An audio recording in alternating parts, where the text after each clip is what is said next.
The doctors say, you have a serious problem. We'll try this and hope it works. You seize that word, hope. Hope, you say. How much hope? What are my chances? And the doctors say, well, everything considered, you have about 5% chance of recovery. Is that all I can hope for? 5%. How can I raise my chances from 5% to 7.5%? And they reply, keep out of stressful situations. Keep up some exercise. Positive flow of energy. Exercise. Celebrate good moods. Cultivate good moods. When hope leaves you, when hope takes a holiday, look for its allies. We certainly need them. There are many allies. There are 3 of them. Less stress, the flow of good energy through exercise, good mood. We know that hope changes everything, if it's plus or if it's minus. Hope is what we hold on to, said the scriptures today. But even the most learned people let it go, turn it down. And we all get jammed against doors that are closed. No entry. Not again. It's over. So we turn that external reality into an internal stress. And we sit. We write mood across our foreheads. And mood burrows into our hearts. And so there we sit without hope, or without any active understanding as to how hope can be mobilized again. Over the years, I've learned a lot about hope. You can hope for the wrong thing.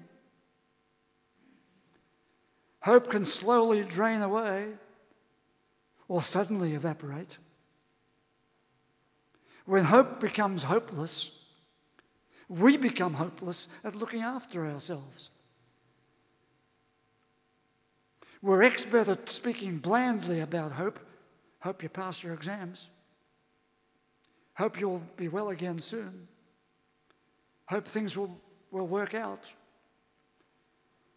Hope you won't get flooded. Hope the treatment will work. Hope you'll soon get another job. Hope, hope, hope. And then I walk into the hospital ward and the sign above the bed says, do not resuscitate. That says very clearly that if there is no hope, don't go on trying to find it. But nobody says there is no hope until everyone realizes there is no hope. Hope is gone. But has it gone? Or has it shifted? Shifted from the dying person, and it is looking for someone or someplace else that would give it a home. I see people who keep hoping when there is no hope. They hope the relationship that is dead will somehow come alive again. They hope that someone will listen to them when nobody is listening to them. And quickly that unsuccessful hope slides into resentment, into cries of injustice and outrage, into destructive behaviours, into unrecognised and tyrannical regression. Over all the years of living life, what have we learnt about this marvellous gift?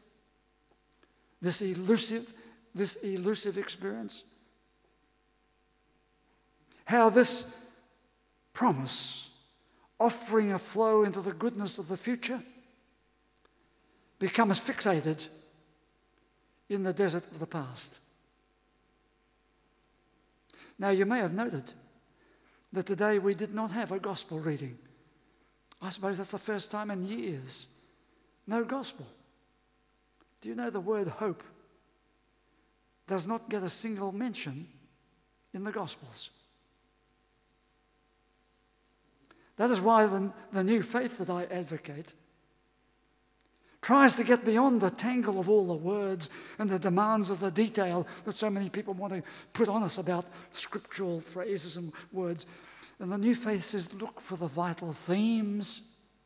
A thematic religion sees a man helping a fig tree flourish, and there's hope there. Sees a man lifting a little girl onto her feet, and there's hope there.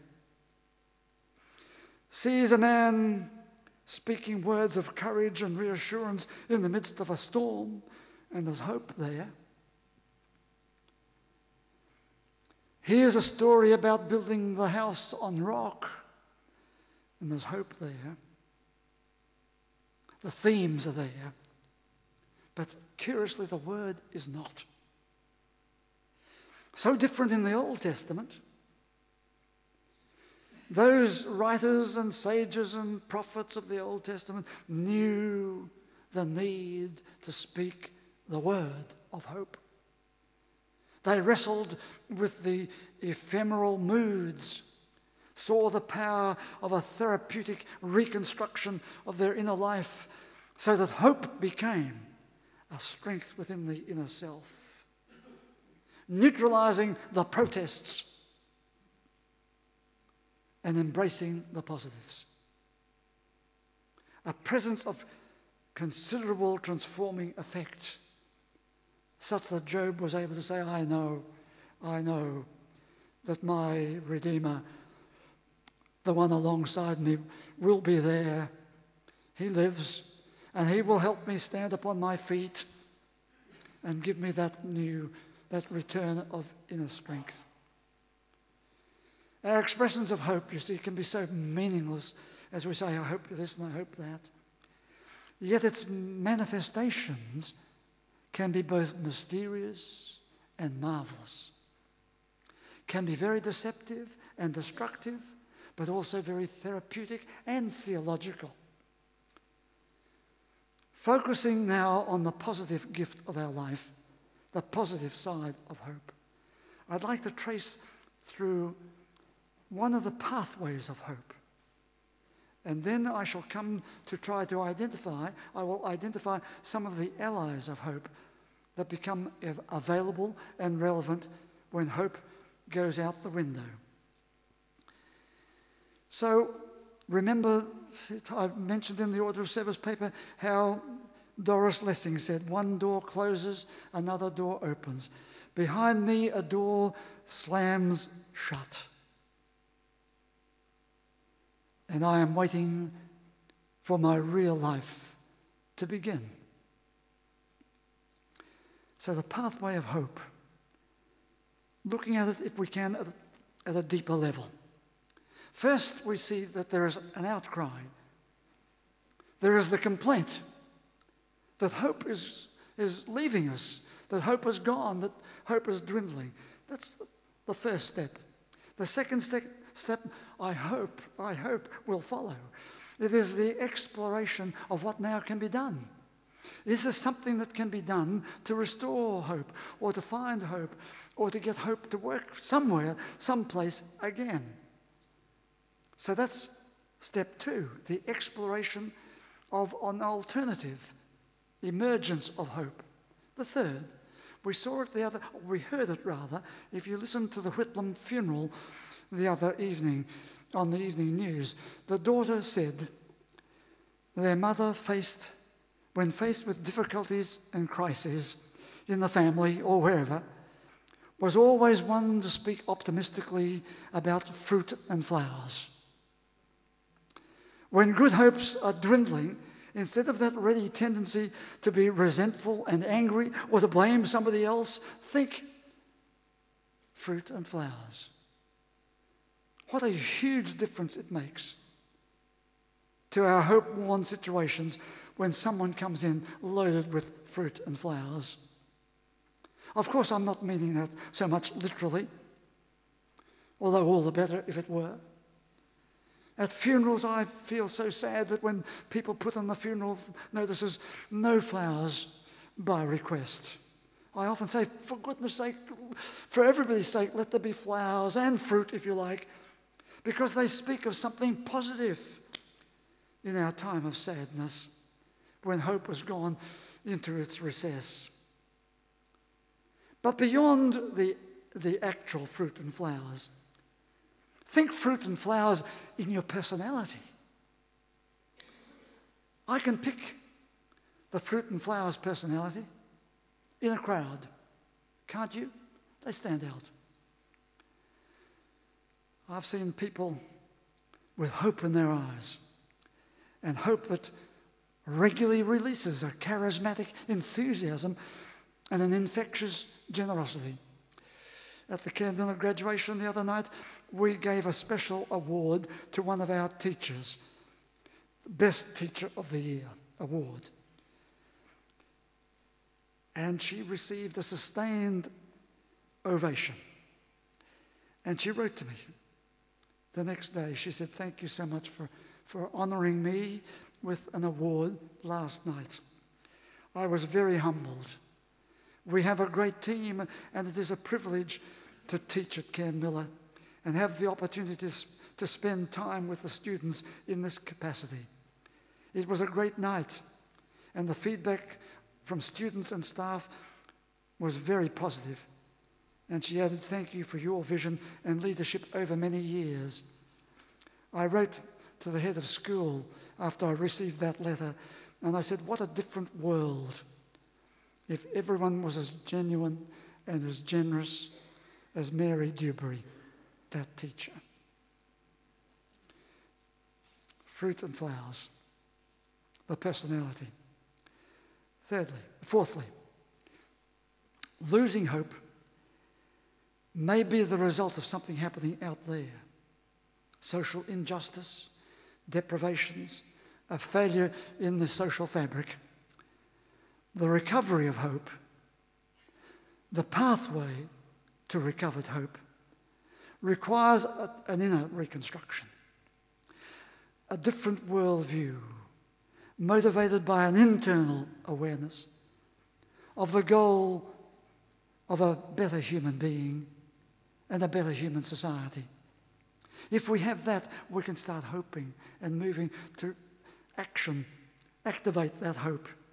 It calls for nothing less than learning how a new faith in ourselves and a new faith in the future will be essential for the recovery of hope. The person who has lost that real contact with hope loses that joy of life, the internal joy and the outward appearance of joy lost. And the person without joy has surely become a person who is no longer holding on to that magnificent gift of hope.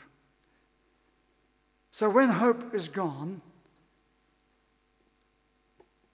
what will be hope's allies? What will stand in for the hope when hope loses its hold, or we lose hold on hope, as the scripture said? I said in the notice that I'd speak about three allies. Of course, there are many, really, when you come to think of it. There are many allies. I named three, and I'll add a fourth. First, one of the best allies of hope, when hope is gone, is a refocused mind and mood. When things don't happen as we hoped, we lose our positive focus and become part of the angry, complaining turmoil that militates against finding that best pathway to a flourishing personality. that best pathway that might restore hope in some way, some place, some time. The gift of life, a focused mind and mood. The second ally is a sense of solace and serenity, found in good words, found in music, found in genuine people, found in specific symbols, meaningful symbols. Again and again I say to people, in their times when hope is disappearing, go into Mingri, touch the rock, draw strength from the stone. The symbol of Mingri reminds us that there is always a further place to go. That's the meaning of the word, Mingri. Remember to go there. Or if you don't want to go through the door, stop before you go through the door at the tapestry.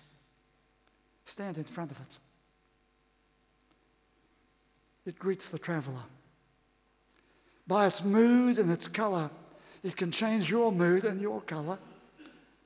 With its strong words of birth of new energy for the pathway ahead, the tapestry speaks to every one of us because we're all travellers from A to B, from here to there.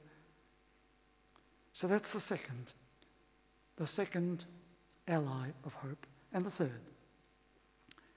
I once stood at the bedside of a dying man, and those who knew him as a very professional man over his lifetime, and they spoke greatly, warmly, generously of how he had been a caring dental surgeon for all those 30 or 40 years. And as I stood there, he said to me, you know, when I'm lying here on my own, faces of people keep floating towards me and going away from me, coming round me and coming back to me. He said, some of them I half recognize, and some of them I have no idea who they could be. And then he chuckled a little bit and he said, they must be the gathering of my angels coming to carry me away. Of course, some would say that this was a man's deathbed hallucinations. But pause a moment. In our mind right now, any day, we carry with us the memory of many people over a lifetime. Is it so surprising that at our dying time, images of many people and their friends should gather around us? Is it real or is it a metaphor? Such that the Bible in the Epistle to the Hebrews said there's a host gathering around us. Remember that. With all the host around us, strip off every handicap and every stupidity and run your appointed course with steadiness. So why diminish the importance of the presence of many kind and consoling faces in our times when hope seems to be moving away from us? So what is the meaning left in the situation? It is that though the body might be closing down, the mind brings its comfort. And the images buried deep within the human soul brings a different dimension of hope. The images of a kindly presence. The images of a blessing at the end of life. So hope has its allies. A focused mind and mood. A sense of solace and serenity. Images of those good presences, memories, good memories. And I said I'd add a fourth. Professor Stephen Joseph, in his book, What Doesn't Kill Us, says this. He says, hope is the secret ingredient of all therapy, all good therapy. Hope is the secret ingredient of all good therapy. But I know, and probably you know too, that hope has never been adequately analysed. So it just sits there, lies there.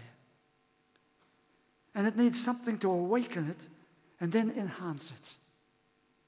It needs to be activated. The human body needs oxygen.